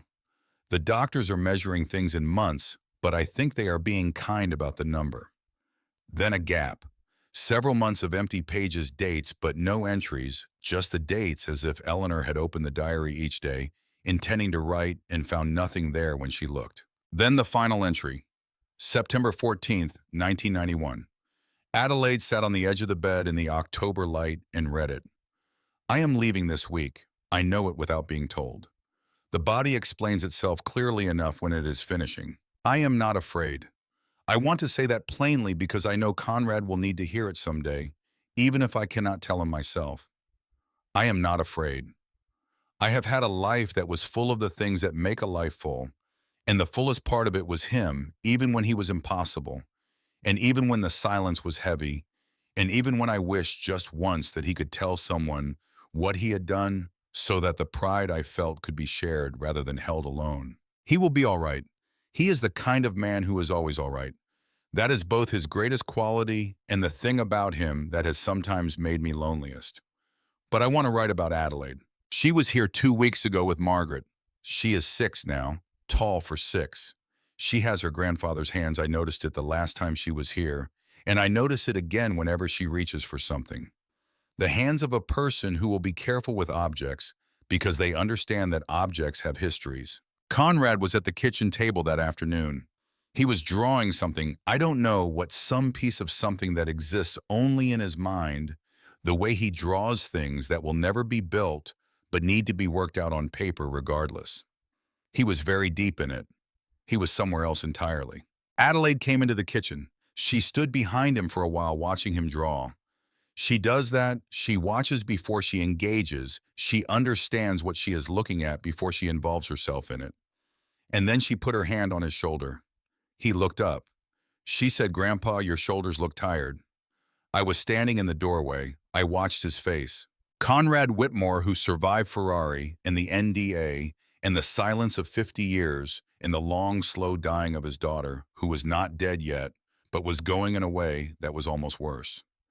Conrad Whitmore, who had kept a secret that would have broken most people because the alternative was losing the only evidence that he had ever been more than ordinary. That man looked at a 6-year-old girl who had noticed that his shoulders were tired and his face broke open the way faces break open when the thing they have been holding finally finds a way out. He pulled her into his lap. He held her for a long time. No one in this family has ever seen him. Not really. Not the way she does.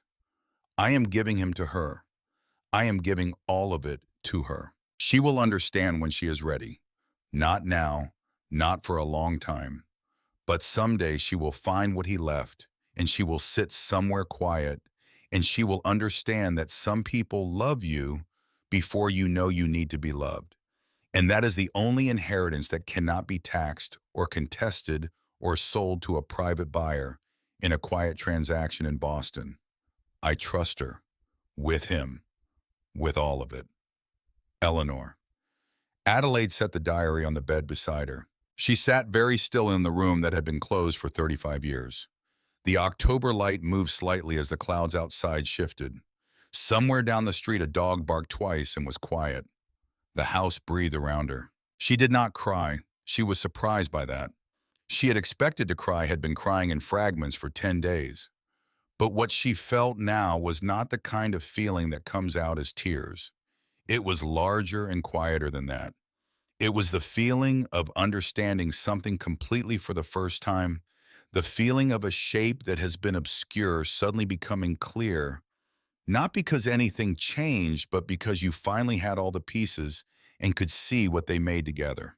Her grandmother had seen it, before she could read, before she could have been anything to anyone, on the basis of a 6-year-old noticing that someone's shoulders were tired. Eleanor had looked at that child and said that one. She will carry this. I trust her with him. And she had been right. 9 days after Dex Langham's filing, Adelaide Whitmore and Callum Whitmore and Harriet Foss drove to Hampton County Probate Court and sat across an aisle from Dex Langham and a younger attorney Adelaide had never seen before. The courtroom was small and plain and smelled of old paper and the specific institutional cleanliness of public buildings maintained on limited budgets. The judge was a woman in her mid-60s with reading glasses and the expression of someone who had been presented with most of the ways a human being could behave and was no longer astonished by any of them.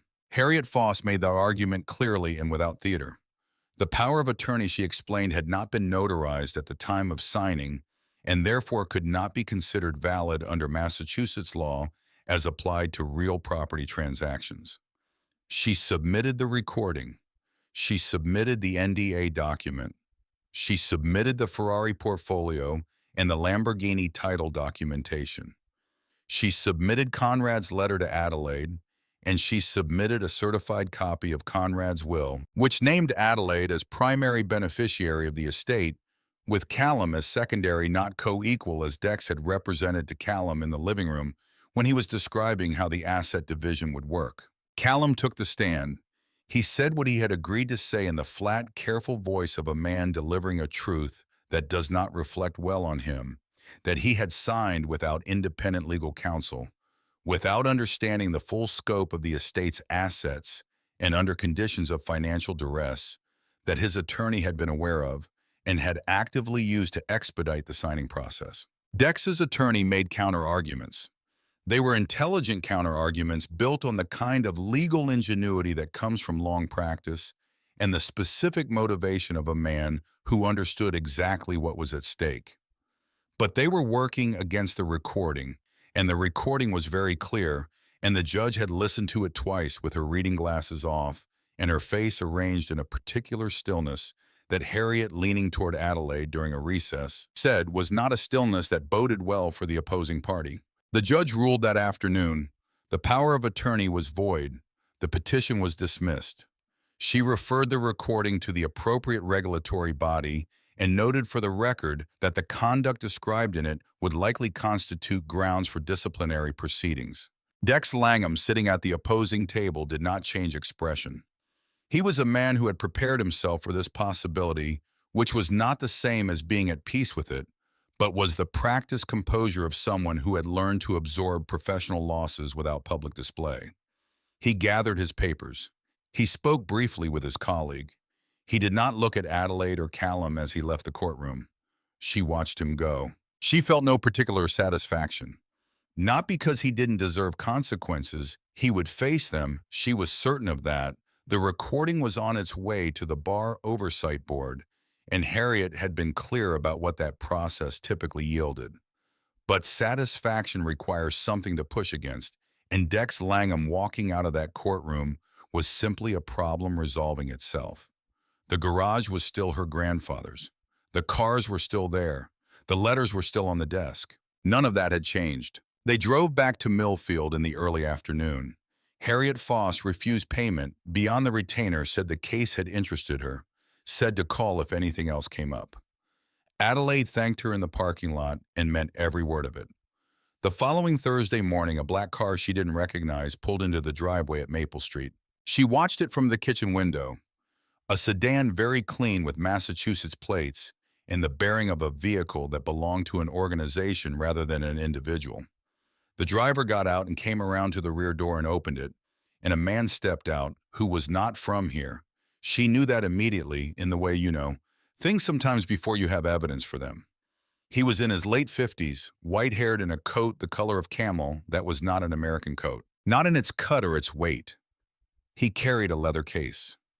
He walked toward the house with the deliberate, unhurried movement of a man who had flown a long distance to be here and was not going to rush the arrival.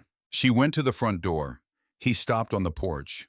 He looked at her with eyes that were taking her in carefully, not intrusively, but with genuine attention, the way someone looks when they have been anticipating a meeting for a long time and want to be sure they are actually in it now. "Excuse me," he said.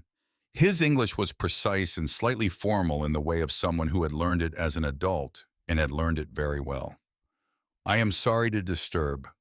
My name is Marco Vitelli. I am with the Heritage Department of Ferrari in Maranello. I am looking for the family of Conrad Whitmore." Adelaide looked at him. She looked past him to the black car, into the driveway, into the garage at the end of the yard with its red door. "You'd better come inside," she said. She brought him to the kitchen. She made coffee. He sat at the table where her grandfather had sat for 53 years, and he folded his hands and he said, "I am very sorry for your loss." And it was the first time anyone had said that sentence to her, and she had felt it land with its full weight, because he meant it in a way that had history behind it. Not the polite condolence of an acquaintance, but the genuine sorrow of someone who understood what had been lost and what it had cost to lose it. "You knew him," she said. He shook his head slowly. "No, I knew of him for most of my career." He paused. "Miss Whitmore, your grandfather was a name inside the company that was not spoken aloud, but that everyone in the engineering departments knew. The men who were there when he was there, they knew what he had done, what was taken from him. The agreement was honored because it was an agreement and because the men who made it on our side had their reasons. But it was not forgotten." In May of 2024, he continued, "Your grandfather wrote us a letter. He reached into his case and removed a folder and opened it and slid a single photocopied page across the table toward her. She read it. Her grandfather's handwriting in the careful left-leaning script she had come to know as well as her own heartbeat, written 14 months before he died. "To the Heritage Department, Ferrari SPA. My name is Conrad Whitmore. You know who I am. I am writing to inform you that I am dying. The doctors give me 1 year, possibly less. My granddaughter does not know who I am. None of my family knows. I have kept the agreement. I have kept it for 54 years. When I am gone, I am leaving the cars to her. She will find the key. She will find the letters. She will understand. But there is something else, something even she does not know." In 1974, after I returned to America, I continued my work privately in my own garage. I filed 5 patents through an attorney in Boston under a pseudonym, Conrad M. Galloway, for reasons I think you understand. Those patents are still in use. Every high-performance engine made in the last 40 years has been touched by some part of what I built in that garage on Maple Street. The royalties were placed in a private trust. I have not touched them. I will never touch them. The money carries the weight of what happened in 1972, and I have never been able to separate it from that. But the trust is not poison for my granddaughter. She has not made the bargain I made. She has not lived under its terms. Please find her when I am gone. Tell her about the trust. Tell her what is in it. Tell her that her grandmother chose her long before I understood why. Tell her I was proud of her, every year of her life. Silas Conrad Whitmore. She looked up from the page. Marco Vitelli's eyes were wet. He did not appear embarrassed by this. He was a man she sensed who had made his peace with the fact that some things warranted tears and that pretending otherwise was a form of dishonesty he was not interested in. The 5 patents, he said quietly. We have verified them. They are fundamental. They are in use in virtually every performance engine produced by any major manufacturer in the last 4 decades. The trust has been accruing for 52 years. He reached into the folder again and removed a second document. He set it on the table in front of her. As of last quarter, the trust held $8,240,000. She looked at the number. She looked at it for a long time. She thought about the brown cardigan, the chipped coffee mug, the Murphy oil soap, the Ford pickup with rust on the wheel wells. A man who had $8 million in a trust that bore a name no one in his family had ever heard, and who had driven to the hardware store on Clement Street and paid cash for a bottle of cleaning product because some habits are not about money and never were. He didn't touch it, she said. Never, Marco said. Not $1. Not for Margaret. Not for the house. Not for himself. Because it was the price. Yes, he felt that to spend it would be to accept the terms of 1972. To say that what was taken from him had been adequately compensated. He could not do that. He could not spend that money and remain himself. But he left it for me. Yes, because you, Miss Whitmore. He paused and chose his words in the careful way of a man speaking in his second language about something that mattered enormously. You have not made any bargain. You are not carrying any debt to that money. You can receive it without the weight he would have had to carry. She sat with that for a long moment. She thought about her grandmother's letter. The money is not poison for Adelaide. She thought about Eleanor dying in a hospital room and handing a shoebox to a nursing aide and saying, "You'll know when." 35 years of knowing when. Marco Vitelli set a business card on the table beside the document. The trust attorney in Boston would be in touch, he said. The paperwork would require her signature and Callum's as executor of the estate. It would take several weeks to process fully. Then he said there is one other matter. He looked at her directly. The Ferrari, he said. The 250 GTO. Ferrari would be honored to purchase it at fair market value to bring it home to Maranello. It belongs there, with the history of what it represents. She was quiet for a moment. How much, Callum said. He was standing in the kitchen doorway. He had come down quietly and she didn't know how long he had been there. Based on the most recent comparable sale, Marco said somewhere between $65 and $70 million. It would need to go through the auction process for a final number, but that is a reasonable expectation. Callum looked at Adelaide. She looked at her brother. She thought about the photograph in the safe her grandfather at 30, standing in a garage in Maranello, with his hand on an engine and his whole future in front of him, grinning at the camera the way a man grins when he is exactly where he is supposed to be. She thought about what the car had meant to him. Not money. Never money. The only object in the world that told the truth about who he was. The receipt, her grandmother had called it. The proof. No, Adelaide said. Marco Vitelli looked at her. Thank you, she said. I mean that genuinely, but the car is not for sale. Miss Whitmore, I want it in a museum. Here in New England. I want his name on it, his real name, his full name. The name the NDA kept him from claiming for 54 years. I want every person who walks past it to know who made it possible. I want the story told out loud finally after all this time. Marco was quiet for a moment. Then he nodded slowly, the nod of a man who had expected this answer and had been hoping for it. That he said can be arranged, and we would be honored to assist in the documentation, the photographs, the engineering records, everything from Maranello that speaks to what he did there. Adelaide looked at the photocopy of her grandfather's letter on the kitchen table. She looked at the number on the document beside it. There is one more thing, she said. The Lamborghini. Yes, that one I will sell, through a proper auction, at full market value, and the proceeds will go toward clearing the estate's debts and establishing a foundation in his name. Marco nodded again. That too can be arranged. I know the right people. After Marco Vitelli left that afternoon, shaking both their hands at the door, saying he would be in touch within the week about the museum arrangements and the trust paperwork, Adelaide stood on the porch and watched the black sedan pull away down Maple Street. Callum stood beside her. They watched the car until it turned at the corner and disappeared.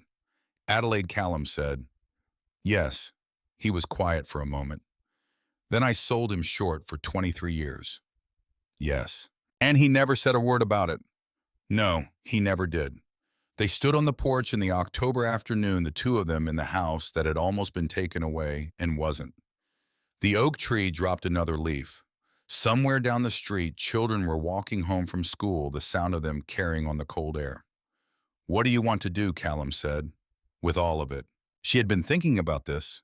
She had been thinking about it since she sat on the workbench in the garage and first understood what she was looking at, and she had kept thinking about it through the letters, in the diary, in the courtroom, in Marco Vitelli's visit, turning it over the way you turn something over to find the angle that reveals its true shape. The foundation, she said, engineering scholarships, for kids who understand how things work but don't have the means to go anywhere with it. He nodded. "And the garage." She paused. "I think it should be a shop, a real one, teaching kids to work with their hands." Callum was very still. "If you wanted to run it," she said carefully. "If you wanted to come back and run it, I think he would have wanted that." A long silence. "I don't know anything about running a shop," Callum said finally. Neither did he when he started. Callum looked at the garage at the end of the yard. The red door, the 3 padlocks hanging open, now the chain on the ground where she had left it. "Let me think about it," he said. That was enough. The Lamborghini sold in March. It went to auction at a private sale in Monterey, California, the kind of auction that exists in a world Adelaide had not known existed, where the buyers spoke in the low, confident tones of people for whom large numbers were not alarming. She was not there. She had signed the paperwork and she had let it go. $1.76 million. She paid the bank the $68,000 that morning, standing at the counter in her grandfather's bank on Clement Street, presenting a cashier's check to a young man who processed it with no visible understanding of what it represented or what it had taken to be standing there with it. She thanked him. She walked out. She sat in the Honda in the parking lot for a long while. $68,000. The number that had started all of this. The number Callum had called her with in October, his voice flat and tired, and already decided, and she had sat on the edge of her grandfather's desk and felt the future narrowing to a point. 3 months later, she was paying it from the proceeds of a car that had been under a tarp in his garage for 54 years. She set up the foundation in April. The Conrad M. Whitmore Foundation, both names the real one and the pseudonym, because both names were his and both deserved to be spoken. The $8 million from the trust went in. She did not take a salary. She did not change her apartment or her car or her job at the care home. She went to work in the same building with the same people on the same ward, and she came home to the same apartment above the bookstore, and she cooked dinner and she read, and she understood exactly the person she had always been. The money passed through her like water through a channel. She was the shape of it, not the destination. The foundation's first grant went to hearing aids. 47 of them distributed through a network of senior care facilities across western Massachusetts. She went to one of the fittings herself, a man named Harold, 83 years old, who had been at the Hartwell facility for 2 years and who had not heard his wife speak clearly since 2019. They turned the new device on and calibrated it, and his wife leaned close and said his name, just his name, the way you say a name you've been saying for 50 years. Harold started crying immediately. He turned to look at her, this woman he had been married to since 1969, and said, "Ruth, you're so loud." She laughed. He laughed. Adelaide stood in the doorway of the fitting room with her hand pressed flat against the doorframe and could not stop smiling for a long time after. The Foundation's second program funded scholarships. Engineering, mechanical design, automotive technology, the fields her grandfather had worked in and been erased from.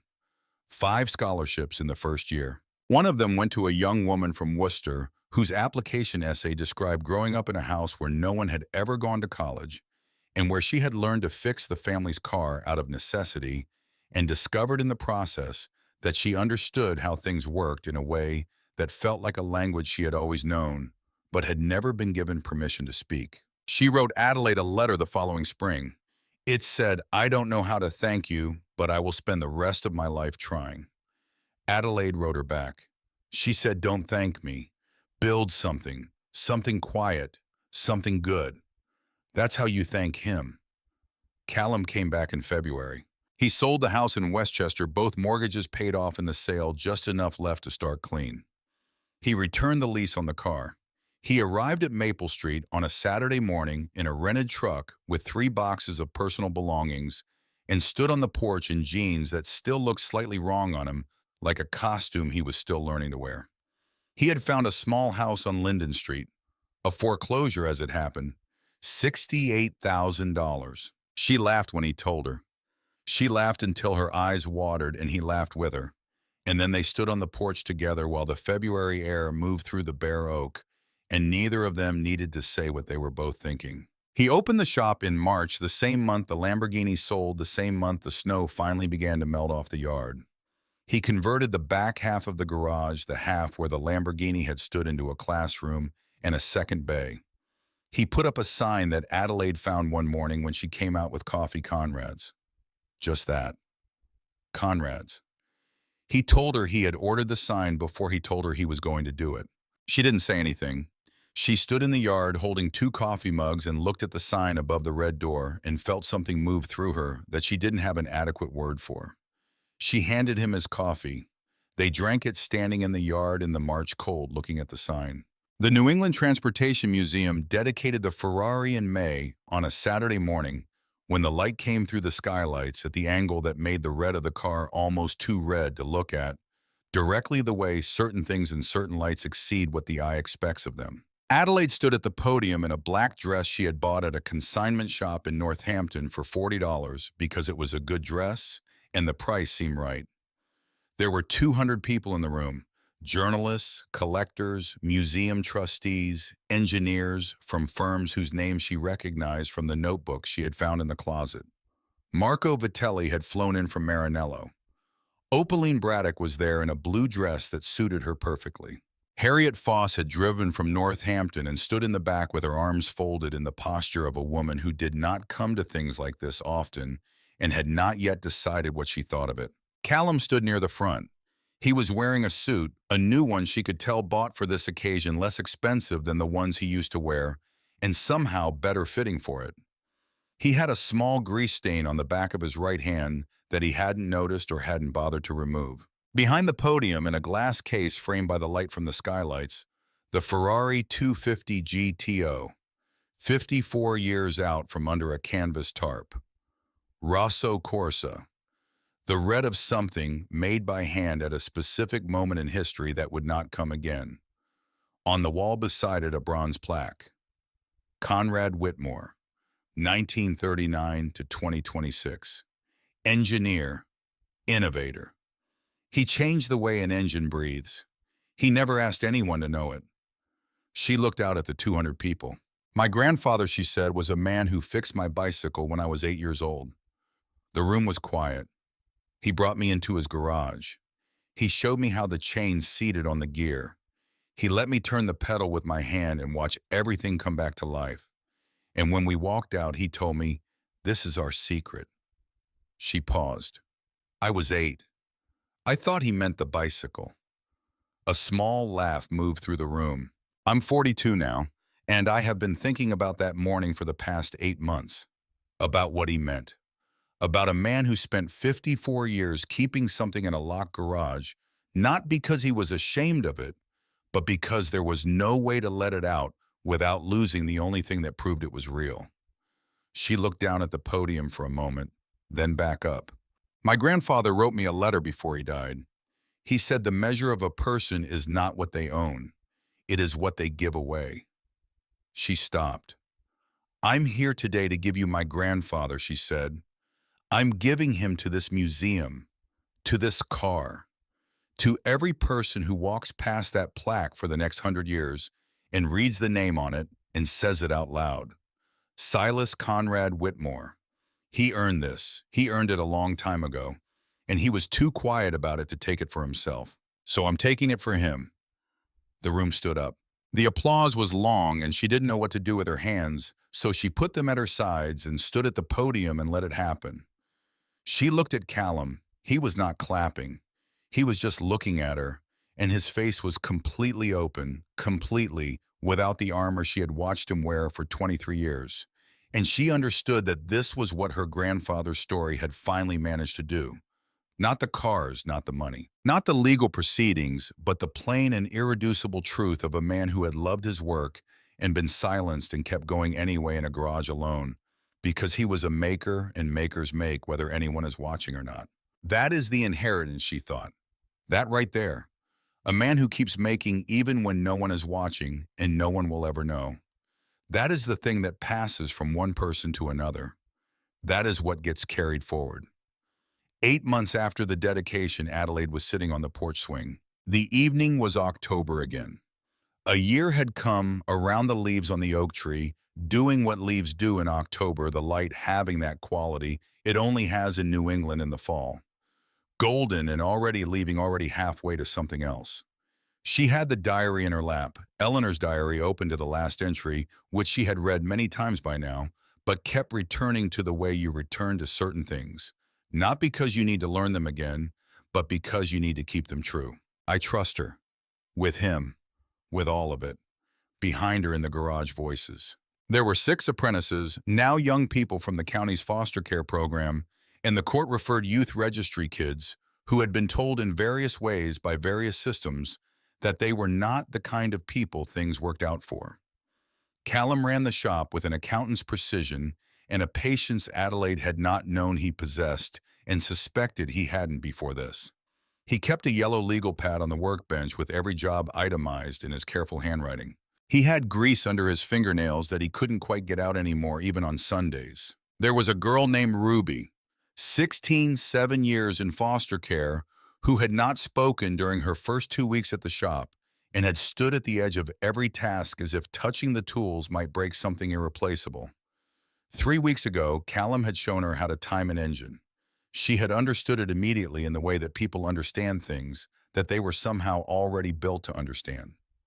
She had done it herself correctly on the first attempt, and when the engine caught and turned over, the laugh that came out of her was involuntary and startled the laugh of someone who didn't know they were about to laugh. Adelaide had heard it from across the yard and had stopped what she was doing and stood still until it faded. There was a boy named Anthony, 17.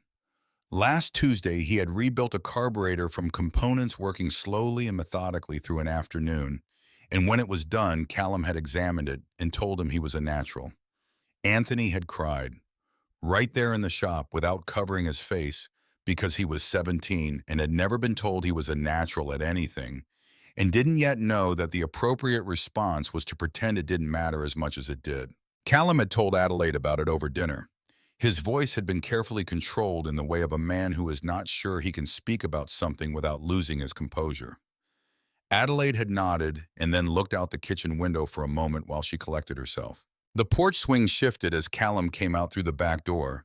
He was wiping his hands on a red rag, which was new.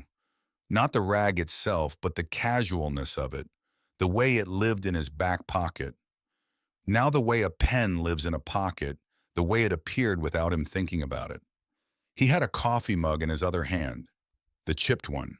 Their grandfather's, the one with the old Mobil Oil logo that had faded to near invisibility, but was still there if you held it at the right angle. He sat down beside her. The old wood settled under the combined weight of both of them. Adelaide. He looked out at the yard. The garage door was open and the light inside was warm and yellow, and they could hear faintly Ruby and Anthony talking over something. A problem. The ordinary working language of 2 young people learning that their hands know things their conscious minds haven't caught up to yet. You okay, Callum said. She nodded. He looked out at the garage for a moment. Then he said I was thinking about something he said to me once.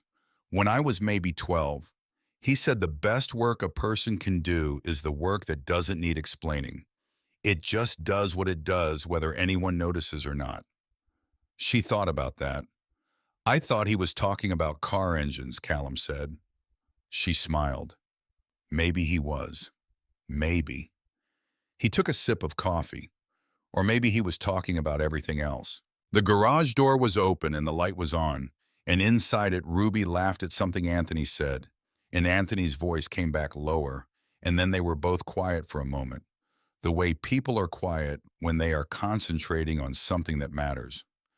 Callum held the chip mug and looked at it for a moment. Then he said, Adelaide, what now? She looked at the garage. She looked at the sign above the red door, the simple word Conrad's in the light from the yard lamp. She thought about her grandfather pulling tarps off 2 cars every year on her birthday and saying her name out loud to an empty garage.